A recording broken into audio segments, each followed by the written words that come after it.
Welcome to the Fantasy NASCAR podcast brought to you by RaceForThePrize.com. Let's talk about Dover and the Xfinity Series. Talladega unpredictability is gone. Let's move on. And this will be a good week. We can trust data, especially at Dover. We expect green flag laps, churning and burning. The drivers that should rise to the top should stay at the top. Should be very predictable based on the data at the Fantasy NASCAR spreadsheet, which you can get at RaceForThePrize.com. Venmo, PayPal, Cash App. The links are below. Send the money my way, and I'll give you the May sheet. Get that May sheet, and I will include Dover if you're not already in. So you don't need to buy April. Just buy May, and I'll throw in Dover. If you haven't got your renewal on May, go for that. Ryan Truex crushes this race. It was Truex weekend last year. Truex wins. Ryan. Truex wins. Martin. Good weekend for JGR. Next in line is Justin Allgaier. Not a surprise. Been absolutely a monster at Dover. 3-2-3-7-1-2-2. You go back to the last intermediate track, he was a monster at Texas. He may be the best driver right now. Chandler Smith may have something to say for it. Cole Custer, probably not much to say for it. But we love Allgaier this weekend, and probably whomever is going to be slotting into that JGR All-Star ride, which is starting to look more like an All-Star ride again, not just a pay-to-play scheme. Austin Hill, always a top 5 car, but never really a contender at the intermediate tracks. Could take that step forward at some point, but always a bridesmaid, never a bride. Sammy Smith, 6th for JGR, starting to trend in the right direction with Junior Motorsports as he gets more reps with his team. Expect big things from him. Cole Custer, one of the things to highlight from last year, we rain out practice, we rain out qualifying, so the starting position grid is set by a scheme, and we get Cole Custer at the front, and he does his typical fade. Even when Cole Custer qualifies up front, he often does his typical fade. This is the Cole Custer that we know. Now, he has had some pretty strong Dover races in the past. So if there is one place where he can break out of his Cole Custer mode, then a la mode, Custer on a cone, I don't know. If there's a place where he can really step it up, it would be Dover. We have seen him, like you look at this 2019 race, this was against the likes of Bell and Reddick, a very strong field where, again, it's not easy to pass at Dover if you get up front. Yes, did he do his typical fade last year at Dover? Sure did, but we do have to throw the asterisk of there wasn't practice, there wasn't qualifying. Still early in the season for his Xfinity return, so there's a lot of reasons why he may not have had the speed that he necessarily needed. I would expect him to be a little bit faster this week or this year, although he hasn't necessarily shown it, and we do know there is that Custer fade. So be aware of the Custer fade, but also that at Dover he has a chance. Jones, you just never can write him off. 3 top 10s in the last 4. Mayer, solid, but hard to really consider him this weekend when we're going to have the JGR. We're going to have Allgaier. Chandler Smith's not on your board, but he's going to pop up now that he is in a JGR car. So how does Mayer slide into there? Sheldon Creed finished 11th, but had a pretty good race car. I'll talk about his situation when we highlight the races and provide some context in here in a second. Obviously, Chandler Smith in a colored car, 13th. Just not the race for them against the likes of Ryan Truex running away, Justin Allgaier running away. Yeah, it's slightly disappointing, but I'm not going to read too much into 2023 stats. There are specific racetracks where Chandler Smith is going to be pretty strong. I don't think Dover necessarily is one of those high-speed tracks where he has a lot of experience. You like what he did as a young kid. You like what he did in the ARCA series, and those tend to be more short, flat tracks, not Dover, which is its own little animal. But he could. I mean, obviously he's going to be a play, but what I'm saying is his track history is probably not going to be that spectacular yet. We'll see how this goes. I mean, if you really want to go crazy, you can dive into what he did in the truck races. I haven't gone that far. Weatherman, Ryan Sieg, Parker Retzlaff. I mean, these are not names that really should surprise us. Ryan Herbst with a poor finish. I'll explain the context there. Josh Williams, remember this is pre-Cullig. So nothing really stands out. Obviously, the Kligerman at the very bottom is a head scratcher, but that's because he got into a wreck. Heim at the bottom in a Hunt car. I'll explain the context of that. So there's your track history for that race. And we don't really necessarily have a player pool, so no reason to dive deeper into that. And let's go to some of the highlights, but first let's look at the optimal lineup, and I'll explain that one to you. Thanks for joining me. Hit that like button, that subscribe button, share. Not all of you are subscribed. Come on in. Join the team. I love having you here. I love helping you out. The Fantasy NASCAR spreadsheet makes this stuff easier on you, and it's going to make it easier on you for Dover because the data will be very predictive. It'll save you time, make it easy, and when you save time and it's easy, you have a lot more fun. So consider joining us, joining this movement as I move on the treadmill and as you move on the treadmill or you move in your car. We're all moving. We're all going forward. Let's be a part of this. It's awesome. We're rocking and rolling. Thank you. I really love that you're here. You're helping me with the 3 Ds. Say it with me. Diapers, daycare, and Mickey D's. You give me some money through Venmo, PayPal, Cash App. I support my family, and I try to do my best to help you out. Ryan Truex, obviously the top of the lineup here. Josh Berry, a very solid day. Fast laps. Gets place differential because qualifying was rained out. So easy play there at 10-8. Justin Allgaier, rain out qualifying, place differential, runs up front, scrapes off some fast laps. So this is not going to be your typical build because of the qualifying situation. But generally, I think that when we build, we are going to need 3 drivers that are up top in the top 5. Either 2 guys change hands with the lead. I have a hard to believe that 1 guy absolutely crushes, but that is what happened here. But we're going to get scraped fast laps by guys that have solid average running position. That's just how Dover works. You throw in some place differential, maybe not this many, but they still have pretty solid days. You get that 4th guy who gets you some place differential. And then the real question is, all right, Kyle Weatherman just had a generally pretty good day, and he was starting 35th. And that's not really that crazy. It's a little bit better of a day for Kyle Weatherman, and a lot of that benefit was he did a 2-tire strategy that got him into clean air during a portion of the race, and he just maintained position because it's Dover. It's very hard to pass. And for him to have a top 20 car is really not that much of a stretch for Gosselin. So starts 35th, uses some strategy, gets better track position, and just hangs on, which everybody's just going to be out there turning laps during green flag runs. So again, not really that crazy. You were going to jam him in at 35th, 57. And then the other guy, which is actually kind of weird, is Timmy Hill. Shotgun on the field, starting 37th. Qualifying's rained out. It is a car-long car.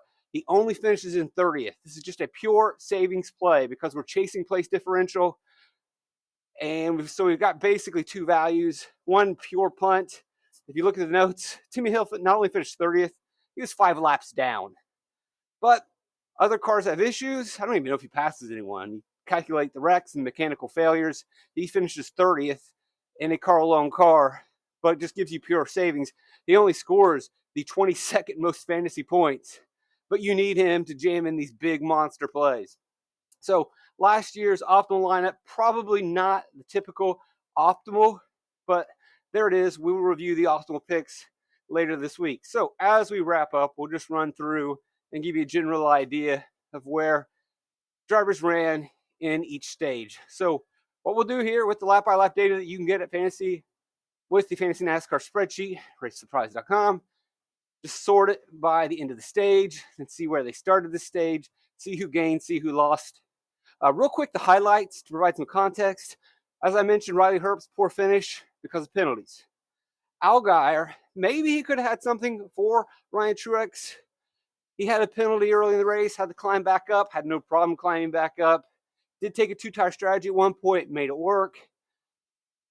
I mean, there's, no reason to downgrade, no reason to upgrade because he's already at the top, but just giving you that context of some of the details that you may not get in other podcasts explaining some of the situations with drivers because Allgaier's, if we flip over and probably look at his average running position, may not be as good as we would expect. So 8th is a little bit lower. Driver rating of 5th is a little bit lower, but that is because of the penalty and him having to work through traffic and those laps just, holding down his statistics. Sheldon Creed starts the stage in 3rd, gets up to 1st at one point, staying in 1st, pretty strong, fades a little bit, but really it's just Ryan Truex at a hot rod, passes him, takes the lead, but still decent speed from Creed. Somebody that maybe we can keep our eye on this week. Austin Hill just running where we expect him to run. Barry maintaining a spot in the top 5. Jones hanging in there. Sammy Smith climbing a little bit. That's encouraging, either for the JGR Toyotas. Remember, that's Jeff Mindering who set that car up. So that will be Chandler Smith this week. Keep your eye on that. Here's Cole Custer doing his typical fade, but we do need to make sure that we remember that asterisk of if there was a guy that was going to fade, and obviously it's right here on this restart, but if there was a guy that was going to fade and the restart goes to Creed, so if anyone's going to beat you on a restart, Creed's definitely going to be one of those guys. But then he fades even a little bit more. But again, no practice, no qualifying. Early in his new Xfinity tenure, not completely surprised. Decent run here for Daniel Hemrick. Chandler just maintaining, Mayer maintaining. Kligerman fades, but that's because he had the pole because of the statistical calculations. But for him to fade back and stay in the 12th, not surprised. Burton's having a pretty good day. Oh, I was supposed to talk about the highlights. Sorry. Herbst's penalties, explained. Allgaier penalty, 2-tire. Kaz Gralla has a really good day. Really grinds through the field in his Sam Hunt car. We'll talk more about Sam Hunt in a second. We probably won't get Kaz Gralla again this week, but we will get a Sam Hunt car, so maybe it's something that we think about. Sheldon Creed, we'll get to that in a second, but he's going to wreck. He will recover, but maybe he had a little bit more for the field, so he gets into that wreck. Jeb Burton and Derek Kraus. So Jeb Burton running for Jordan Anderson, Derek Kraus running for Colleague. They're going to run long at one point, and ultimately that's probably going to cost them about 5 spots. So Jeb Burton and Derek Kraus for Colleague, Jeb Burton for Anderson, probably were a little bit better than their finishing position will show. Corey Heim had a top 20 car, maybe more. We didn't get to see a full race from him because of an engine failure. So there's your Hunt situation. Kaz Gralla just grinded through the field, looked good in Hunt. Heim, still pretty young and new, so you would expect him to struggle maybe a little bit. Had a top 20 car. Would have been interesting to see what he could have produced throughout a full race, but we don't see it because of mechanical failure. Jeffrey Earnhardt also looked like he was going to get a top 20 for Alpha or Tommy Joe Martins, but he also suffered a mechanical failure. There's your contextual points. We look through stage 1. Really no surprises. There's Derek Kraus right there, 15th. Sieg, 14th. Burton, 13th. Weatherman quickly up to the front. You're going to get a little bit of shuffling there on that caution, whether people take tires or not, but it is definitely a track position race. And so we could see some surprises with people playing games and getting lucky with cautions. No real surprises here. And you see Allgaier's way down here because of that penalty, but he'll climb back out of it. Let's look at the stage 2 run. So we end stage 1 with Truex basically saying this thing's over. Sorry, guys. It's my race. We're going to get some cautions in stage 2. We'll set it here at, I believe, 91 is the end of stage 2. And again, you got Truex just hanging. Hill hanging. Nemechek really doesn't have anything for Truex on this day. Allgaier's climbed his way back up. He's running top 5, but Truex is just head and shoulders above the field. Custer's pretty much set in 5th place. Chandler Smith running pretty well. Gets as high as 6th in this run. And so if we go back to where they started, and we do have a caution that maybe helps a little bit, but, makes some pit road gains. Decent, but mainly just maintaining. Creed climbing back up after a poor pit stop, I believe. Smith pretty much maintaining, lost some spots. No real surprises here. Barry maintaining. We're just out there turning laps. So again, we're not seeing anything. We do see Brandon Jones. Really, must have had, he might have been involved in a dust up right here. I have to check on the restart. And then lost spots. Didn't really recover. Just got there turning, running the end of stage 2. So basically the drivers that we like are the guys we like. And then we run, really, if you really just want to look at something, just look at stage 3. Because we go green throughout stage 3, and this is going to tell you who's got what they got. So Truex wins, and Truex started the stage. Technically, lost some spots here during a restart, but he gets right back to the lead within a matter of laps. He's good to go. Josh Berry gets his car to come to life, climbs from 12th to 2nd on the long green flag run. We don't have to worry about that. He won't be around. Allgaier cycles, moves himself up to 3rd, but really just doesn't have anything for Truex. Hill, Nemechek, Sammy Smith. Everybody's pretty much running where they run. Smith a little bit better. Cole Custer a little bit slower. Finishes in 7th. Fades a little bit. Again, no practice, no qualifying. Maybe that hurt him. Brandon Jones works his way back up into the top 10. A very solid day. Not a bad day for Mayer. Still a young driver with Junior Motorsports. Gets him a solid top 10. Solid overall day for Daniel Hemrick colleague. Better than probably what he ran most of the time. But again, never really part of the equation. Here's Sheldon Creed after the wreck. Drives some 27th. Finishes 11th. Salvages what could have been a better day. Kaz Grala, stage 3, starts 17th, works his way up to 12th. That's pretty solid. Chandler Smith fades in stage 3. Would like to see what happened there. Started inside the top 5, fades down to 13th. It's a colored car. I'm not going to read too much into it. His first half of the race was pretty decent. Would have liked to see him better. Maybe there was something during pit cycling, but it really just looks like didn't have a very good car start stage 3 and then just kind of stayed there. Ran a little bit longer than other guys. Maybe that hurt him some. Weatherman sticks with the typical strategy, maintains his position.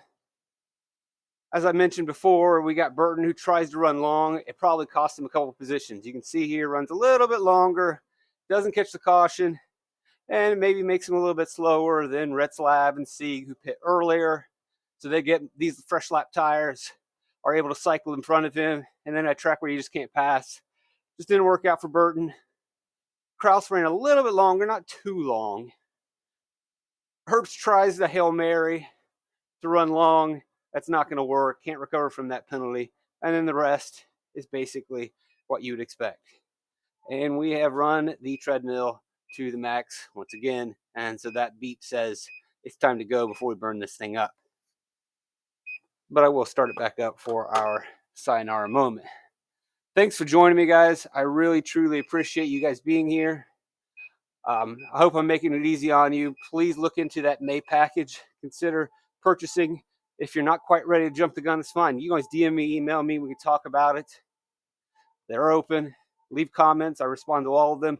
Like, subscribe, share, recruit people to the team. Love that you guys are here. I really am blessed to have people flooding into this channel, that this channel is growing, that we're building something here. Join us. I want to make it easy on you. I want to save you time. I want you to have fun doing this. So I put in a lot of effort and research to do that. And, you can always just send a tip, a little teeny tip, $5.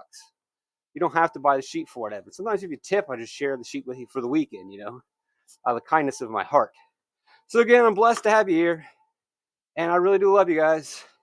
Trip to Light's fantastic.